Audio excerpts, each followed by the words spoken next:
Salutations, my Legion of Doom. This is your Time Lord wannabe, the Brainstromer of pop culture. How y'all doing? Okay, first off, I want to apologize that I didn't make this video yesterday. I was busy, I was running around a lot. So by the time I got home, I was just super tired and stuff. So, yeah, sorry about that, sorry. Alright, so I'm making a Danny Phantom movie. Here's how I do it. Let's go. Okay, so I like the original show. It's better than most cartoons we have today, in my opinion. I'm sure a lot of you can agree to that. So yeah, I'm planning to really emulate the source material. However, while also doing a new take, showing respect to the original, but making something new out of it, kind of deal. Okay, so it does. All in all, it is realistic in a way. Realistic. What I mean by that is probably just like a little more grounded feel, but still having like a cartoon-like tone with it. So like the gear and stuff, it looks like it could be actually built, but still cartoonish, Alright, so here's what I have. Well, we're moving on to the characters. So, okay. So, Danny Fenton, he's aged up a little bit to like 15 to 16. He's just an average teen. He likes burgers, video games, girls, that kind of deal. He's also kind of smart, because if I remember correctly, he kind of wanted to be an astronaut in the cartoon. And those guys have to kind of be pretty smart to do something like that. So, he's pretty smart.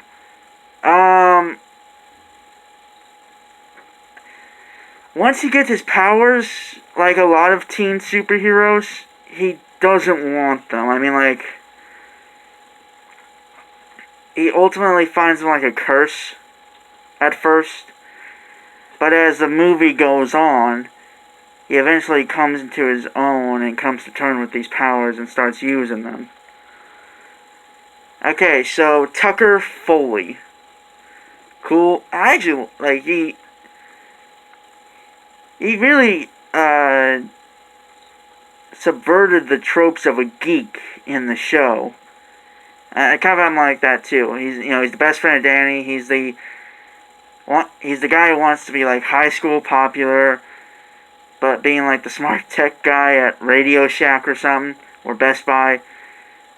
But he does got an ego. Like, I don't even think Jupiter is big enough to compare to his ego. His little need for money too, with that ego, makes him a little kind of annoying. He's a talker and stuff like that. But if you look past that, he does have a strong loyalty to like his real friends. Danny and Sam. He's a really loyal guy. Alright, Sam Manson. She's actually like the oldest friend of Danny. They both know each other since they were like kids. And she's like, of the like trio, she's kind of like the leader. By leader, I mean like she's like the driving cause for Danny becoming the ghost boy in the first place. Because she's stubborn, she's brash. She's the head and first kind of gal,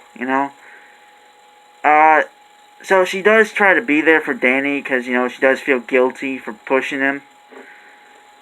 And, she's just confidant for most of the film. Yeah. Okay, so these three characters are more side characters and really didn't need to be changed from their cartoon counterparts. So you got Jack Fenton, Danny's dad. He's super loud and at times lacks knowledge of social cues. but he's devoted to his family. He's extremely devoted to his family, and he loves, he's devoted to his science and paranormal research, but his family is always first and foremost. He's pretty much like he is in the show, and I didn't really need to change him much for the movie either. Maddie Fenton, Danny's mom, the devoted mother and loving wife of Jack. She's the loving wife of Jack, she's devoted mother to her kids.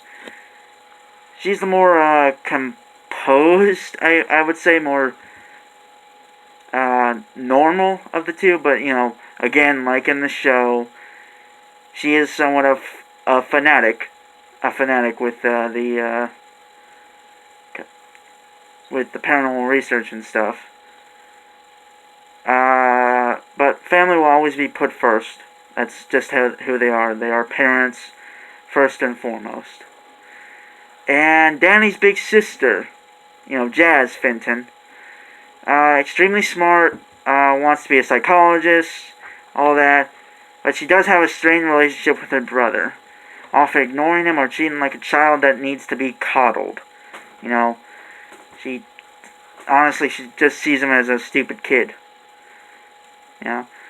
Like most older siblings would. I'm sure a lot of you can relate out there.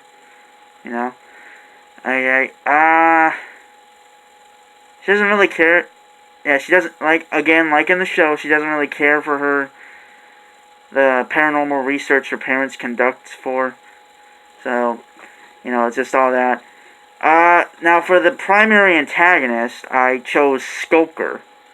Because, if I remember correctly, he was like one of the first villains introduced into the cartoon. So it just kind of made sense. But I did change, he's still a bounty hunter from the Ghost Zone.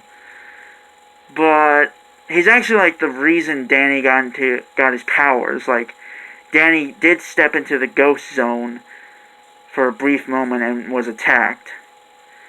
And Skulker was let out because of Danny, Sam, and Tucker's meddling. Danny to Skulker is like, a rare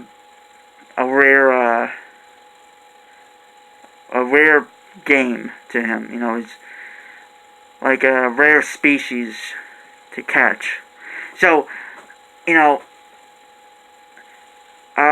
whole movie would basically be like kind of like a Predator movie, where Skulker is the big game hunter and Danny's the prey trying to hide.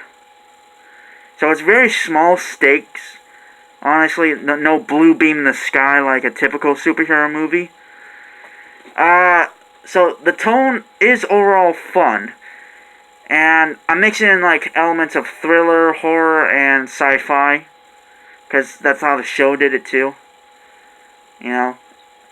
Color scheme of the show, honestly, I would say should be used because it would give a more dynamic and unique style, both visually and overall film-wise, than that of the other movies of the time.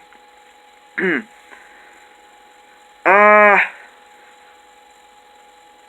fan service, obviously, for a movie like this that does have a following and a large fan base behind the material. I was thinking probably a Butch Hartman cameo, like a Stan Lee cameo. He could be like a janitor at the school or something. Like the scene, like used in the opening of Danny Phantom, where the ghost slime bonds with Danny's DNA, something like that too. And maybe a throwaway line referring to Vlad Masters, Vlad Plasmius. And all in all, the movie is taking a lot of inspiration from Sam Raimi's Spider-Man. Because I love that. Honestly, it's a really good film, in my opinion. A good 3 series of films. Yeah, that's right. I like the third one. Don't judge me. Don't hate me. Okay. And, it's just going to be, it's action-packed. It's just really fun. you know. So, tell me what you think. Comment, subscribe, hit that like button, and in brightest day, in blackest night, no evil shall escape my sight. Until next time, my legion.